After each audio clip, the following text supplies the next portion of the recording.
Hello to the entire Enhance Don't Distract community. If you're like myself and you also happen to be doing vlogs and working in film and marketing, you've probably seen, heard of, or used a product called the Rode Go Wireless. That's this little guy right here. Most of the videos that are out there make it look like all you have to do is clip this on your camera or clip it on yourself and you've got great audio going into your camera. I was making a video for my personal vlogging channel and it was my first time using this. Once I heard the audio, I thought, how does everybody sing the praises of this little device if it sounds, well, the way it sounded? Well, I found out that there's a lot more to this than just plugging and playing, and we're gonna look at that right now. When you go to the support page for this Rode Go Wireless 2, there are two different software downloads that you can do, two applications that you can download. You can see down here as I go across the apps, wait, where's Adobe Premiere?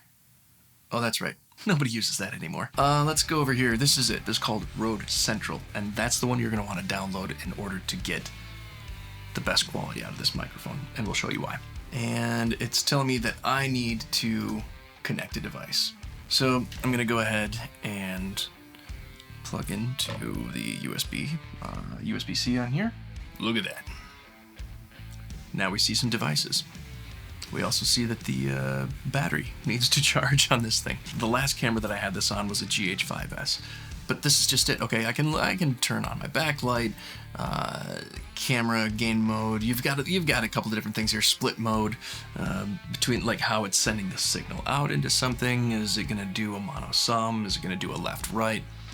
You've got that option there, and your backlight. If you hit the button, marker for the recording. You got a couple of different options here.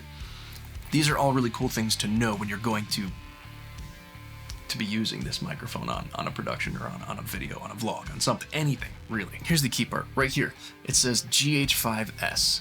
Well, that was the last camera that I had it on after I discovered this. But you got this drop-down list, and you can go through and add one, right? So this was the default setting. And let's say right now I'm gonna use this on the regular GH5. So if I click on the regular GH5, click on next. Check this out. They've already done all the homework, all the research into the best settings for the camera and the mic combined to give you the best sound possible. I'm gonna click on this right here, and it's gonna take me to a page that they have put together with all of this information.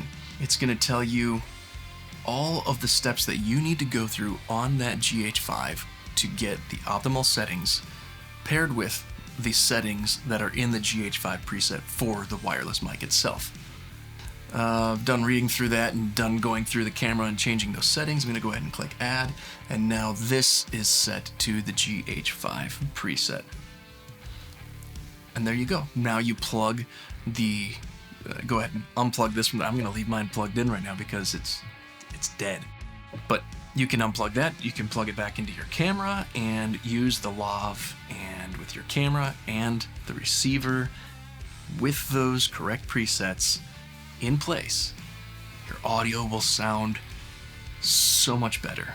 So if you've got one of these and you're thinking maybe you didn't get the best audio out of it, or maybe it's just not as good as everybody says, or maybe my device is defective, make sure that you download Rode Central, get in there, connect it, and check out all the settings. There you go. Well, hopefully this saves you a little bit of brain juice when you're trying to troubleshoot these things. All right, that's it. And go forth, enhance, and don't distract. Peace.